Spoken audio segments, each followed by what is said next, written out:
Kemudian yang ketiga, ada lagi yang bilang guru-guru tidak diperhatikan. Faktanya ada tiga nih. Satu, mengenai guru honorer. Ya, saya mau sampaikan bahwa secara kewenangan guru honorer itu ada di bawah pemerintah daerah, oke? Tapi pemerintah pusat memberi insentif. Insentif itu bukan gaji, insentif itu tambahan, oke? Dan tambahan ini berapa? Dari tahun 2005 sampai 2025 ada namanya insentif. Dan baru naik di zaman Presiden Prabowo. Oke, menjadi 400.000. Jadi Anda bayangkan selama 20 tahun insentif itu belum pernah naik. Baru naik di tahun lalu menjadi 400.000. Itu satu.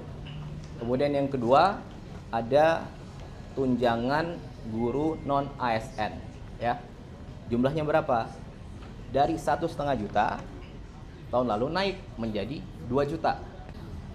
Kemudian yang kedua, saya ingin meluruskan pemahaman dan narasi yang keliru tentang apa? Jadi kemarin ada sedikit pihak yang menyampaikan bahwa program makan bergizi gratis itu mengurangi program dan anggaran pendidikan, sehingga sekolah terbengkalai, kemudian guru-guru tidak diperhatikan. Oke ya. Jadi saya mau jawab itu narasi yang keliru. Ya. Jadi singkat cerita begini. Yang pertama, makan bergizi ini bertujuan untuk meningkatkan kualitas sumber daya manusia, dalam hal ini siswa dari PAUD, TK, SD, SMP, SMA dan setingkatnya untuk memperoleh pendidikan di sekolah. Oke. Kemudian anggaran pendidikan ini sudah disepakati bersama oleh DPR, pemerintah, termasuk Badan Anggaran DPR tahun lalu pada September kalau tidak salah, untuk digunakan di 2026, termasuk isi dan peruntukan dari anggaran pendidikan ini. Itu ya. Oke. Kemudian pertanyaannya adalah, apakah program makan bergizi ini mengurangi program pendidikan? Oke. Saya jawab tidak. Faktanya tidak ada program strategis pendidikan dari periode sebelumnya yang tidak berjalan sekarang. Tidak ada program dari periode sebelumnya yang dihentikan. Semuanya berjalan. Semuanya berjalan, bahkan ditambah. Ya. Ada Kartu Indonesia Pintar berjalan. Ada program Indonesia Pintar berjalan. Bahkan Presiden Prabowo menambahkan ada sekolah rakyat. Untuk apa? Anak-anak yang tidak bisa sekolah, putus sekolah, atau mungkin bahkan dia tidak pernah sekolah, disekolahkan di sekolah rakyat. Ya, diberi penginapan, diberi pendidikan, diberi makan gizi dan dijamin kesehatannya. Per sekarang, tahun lalu dalam 1 tahun saja sudah hampir sampai 16.000 sampai 20.000 siswa. Oke, ada 166 sekolah. Tahun ini akan dibangun lagi 100 sekolah. Itu satu. Kemudian yang kedua, ada yang bilang sekolah terbengkalai. Iya, itu adalah masalah dari dulu. Sekolah rusak, sekolah ada yang kurang baik. Nah, dan Anda harus ingat, sekolah itu adalah kewenangan dari pemerintah daerah. Aturannya seperti itu. Jadi SMA itu kewenangan gubernur, SD dan SMP itu kewenangan bupati dan wali kota. Tapi di zaman Bapak Presiden Prabowo, karena dari dulu sudah rusak dan bermasalah tapi tidak tertanggulangi, kita renovasi, ya. Faktanya di tahun 2025 saja sudah ada sekitar 16.000 sekolah yang direnovasi. Datanya ada, fotonya ada, Anda bisa cek. Oke, dengan total anggaran sekitar 17 triliun diwadahi oleh Mendikbudrismen. Itu, ya. Kemudian apalagi tambahannya? Ada TV digital untuk pembelajaran digital sekolah anak-anak. Jumlahnya tahun 2025 sudah 280.000 TV. di 280.000 sekolah. Oke. Dan bahkan tahun ini akan ditingkatkan lagi. Belum lagi nanti ada sekolah Garuda, ada sekolah terintegrasi, ada pembangunan kampus-kampus baru yang Pak Presiden ingin buat, sedang berjalan. Oke. Jadi saya mau sampaikan, tidak ada program yang tidak dilanjutkan. Semua program berjalan dan bahkan ditambah. Itu yang kedua. Kemudian yang ketiga, ada lagi yang bilang guru-guru tidak diperhatikan. Faktanya ada 3 nih. 1, mengenai guru honorer. Ya, saya mau sampaikan bahwa secara kewenangan guru honorer itu ada di bawah pemerintah daerah. Oke.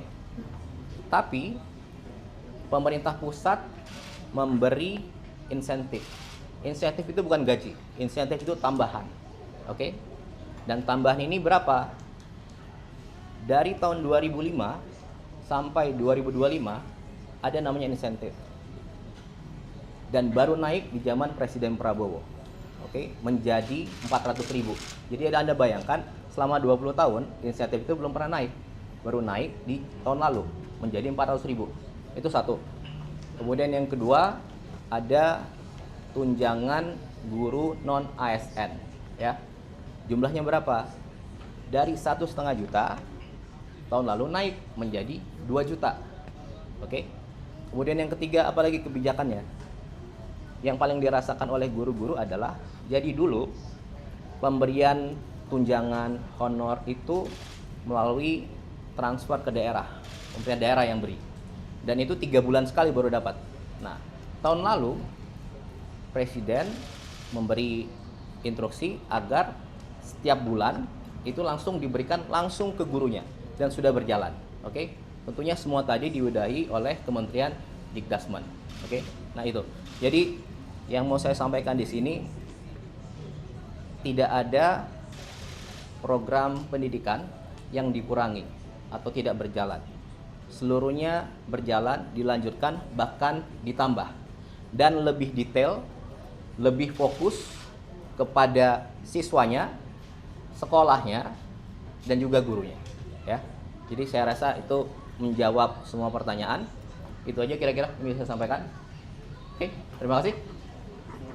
Mas, kalau boleh tanya, ini kan lagi ramai juga di sosmed mengatakan kalau misalkan setelah ada program MBG ini bahan-bahan kayak cabai bawang itu pada naik melonjak. Nah, terus habis itu ada beberapa yang mengatakan juga UMKM malah jadi turun kayak ikan tapi malah pada hukum.